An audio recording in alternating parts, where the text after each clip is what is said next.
I am just so pleased and proud to be here today working with the University of Sydney and our other partners.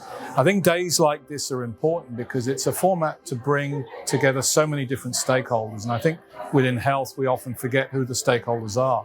I think also in health, we often forget the lived experience. And to see today so many people with a lived experience of mental health issues, and indeed those that have had to care for people with mental health issues, I think it's great to bring us all together. I think today will be the start of a journey, not necessarily the end.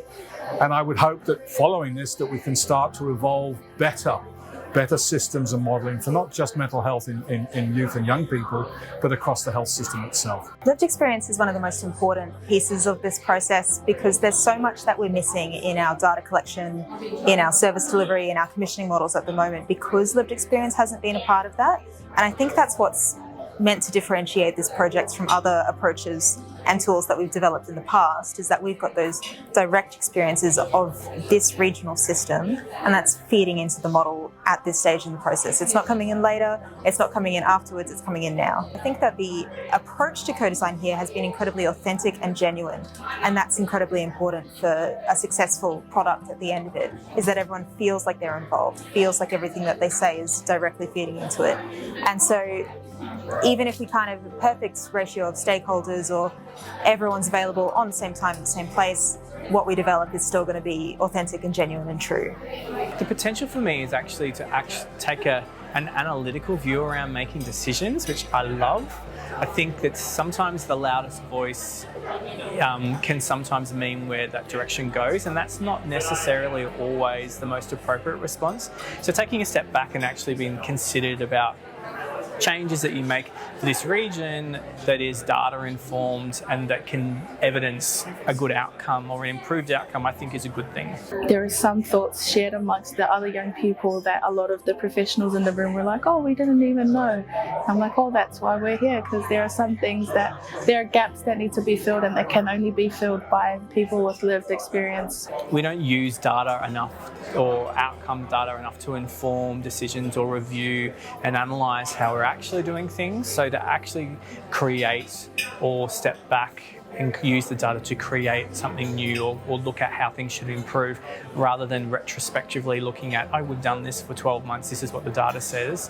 It actually is a different way of looking at quality improvements. I think it'll be really important in decision making because, like, I guess in the examples that we've seen in other states, it can really show us what it would look like if, for example, you implemented like suicide prevention strategies or if you defunded them. So like you could really just see the different rates of like health or like suicide or like just all these different sort of outcomes and like how important it is to kind of, I guess, give each of these areas enough attention. Single point of contact tool that's had this level of research and development into it, that's had input from the actual sector and from lived experience, that's across multiple different levels of the system and across different levels of government. I think that's invaluable for decision makers because it's so rare we get all these people in the room and we have that decision maker there to make that choice. Having this model that everyone can input into, that you're seeing live results from, that you're able to forecast such complex and nuanced results, it's invaluable. I think this will be the tool that will help us we will be using this tool for decision making moving forward. I've had a quick look at it and was blown away by the possibilities. It can be a wake-up call for people working in the system to say, we've been looking at it from this direction when we should have been looking at this direction. So that could be an extreme outcome at the end, but maybe that's the change and the shift that we need. Thank you. Thank you for providing a space for young people to come and advocate for our other young people, especially in times where mental health is on the rise, both in the good and bad ways.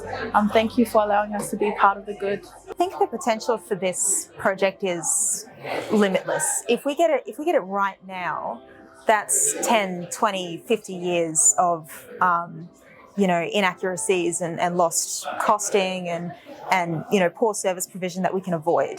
And that is massive. That's got huge implications. And the fact that it's alive system that we're constantly feeding into, we're constantly improving the model itself as well as our own engagement and interaction with it, that's enormous.